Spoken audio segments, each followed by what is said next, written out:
Let's talk about how two peas in a pod can supersize and grow your business. Sharon Horne-Ellstrom here, and our idiom today is like two peas in a pod. This is an older idiom. It's from the late 1500s, and there was another idiom as well that had to do with peas and pods in 1580. It was published in John Iley's, I think his name was John Iley's, I don't even know how to pronounce it, Euphrates of and his England or something. It was some weird tomb that I've of course never read, but it apparently referenced pods and peas and things being alike. Now, two peas in a pod, of course, means that things look very similar, or they either look alike or behave alike. They look identical. Think of twins or siblings, perhaps.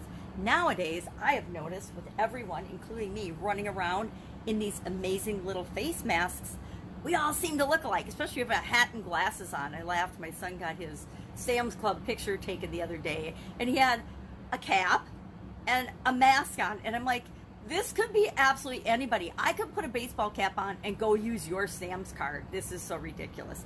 But yesterday I was returning some things from American Eagle with my daughter, and they had a cool feature.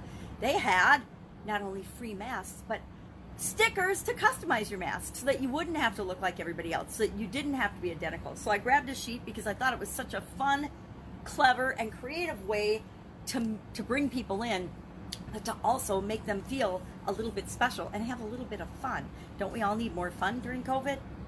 Yes, absolutely. And we don't want to all look identical. We don't all want to be peas in a pod. So I thought that was a cute example and a fun example of exactly what we're talking about today, how to differentiate yourself when everybody feels the same. Now, the interesting thing about being like two peas in a pod is that we tend to attract to our businesses and to ourselves and in our lives people that are like us, people we have something in common with. And that is all fine and good and dandy and awesome until you find yourself in a situation where you need the diversity, you need other people's opinions, you need other ways of looking at situations and looking at problems. I don't know if you've ever experienced this, but in my corporate career, I had one or two opportunities where I found myself working for a boss who was a lot like me, like really a lot like me. Now, she hired me because I was a lot like her, but that meant that we thought the same about so many things. Sometimes we didn't always come up with the best solutions, or we'd agree on things, but that maybe wasn't the best big picture solution for the situation that we were in. And sometimes I realized that we needed other opinions besides just us when we were deciding how things were going to go, when we were looking at processes, when we were planning projects and things. Have you ever had people that work for you or report to you or work with you on a team? Everybody's got the yes, yes mentality, or the brown nosing, no matter what you say, you walk on water behavior. You know that's not what they think, but that's the way they're acting. Terrible. It again leads to watered down, worse results than we want in our organizations. Haven't had a lot of that, but I have experienced it in both corporate America and in my business life. I mean, some people think that they have to behave, and I probably was like that when I was younger, in a certain way to fit in, but sometimes fitting in isn't what is best for the organization. It isn't what is important in solving our customers and the people that we serve's problems. We tend to attract people to our businesses that are like us, but we have to remember that if we all think alike, we're missing out on the gaps and the opportunities that are available to serve people better. So we want to make sure that we're appreciating and involving other sources of information, other points of view, other perspectives. Some of the best companies I've ever worked for are the most diverse companies, the companies that have all different types of people, all different types of beliefs, all different backgrounds and levels of experience working for them. Those have always been the best teams I've been involved in. They're a little harder to form in the beginning because it takes a little longer for people that are different to gel, because guess what?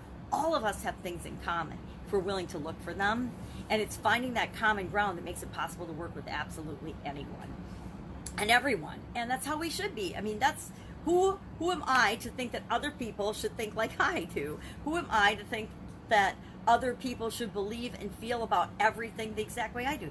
They're absolutely never going to. We all have our own unique set of experiences and beliefs and feelings and thoughts and behaviors about everything. So we want to encourage that in our organizations and make it work to our advantage, use it as a competitive advantage to come up with the best possible solutions for the people that we serve, the best possible solutions to make the world a better place, to provide answers to things that other people might not be willing to look at because they only want to do things their way.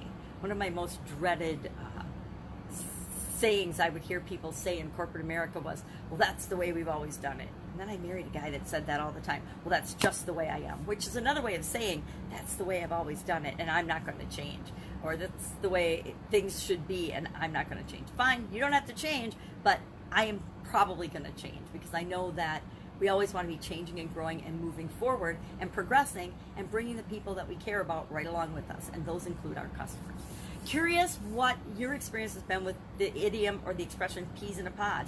Do you have, and have you ever experienced the whole groupthink thing? Have you ever been in a situation where you feel like there's too much of the same, too much of always finding the same solutions to different problems because that's your solution, instead of looking outside the box and saying, oh, what else is possible? Because there's always an answer, there's always a better way, there's always something else that's possible and another way of approaching a problem or situation. I know that in my family, we tend to think, in our family, siblings tend to be a lot alike. And I would probably say that I don't look like my sisters, and they would probably say, at least the younger ones, I don't look anything like her. But if you put us all together in a place, you can definitely tell that we're siblings. I've got a redheaded sister, I've got a blonde sister, I've got a brunette sister, and I'm pretty much graying. So we all have different colored hair, but we all have similar features. I got my dad's nose, they all got my mom's nose. I guess my oldest sister and I have my dad's nose. But there's definitely features and similarities, especially in the way we speak, in our mannerisms, and probably in some of the things we believe. There's a lot of things we don't believe the same, but there's a lot of things that we do because we've had so many shared experiences. So we want to be watching out for that and looking for that in everything that we do with respect to our businesses. That can lead to the whole topic of nepotism and siblings and families, and do you hire family members? Now, I've worked in a lot of family-owned businesses, so I see both sides of it. There's positives to it and there's negatives to it. There's positives in that if you have one person that's got a great work ethic, they tend to have siblings that have a great work ethic. I worked in corporate America at, I won't even say the name of the company, but they had 4 out of the 5 brothers worked for the same company.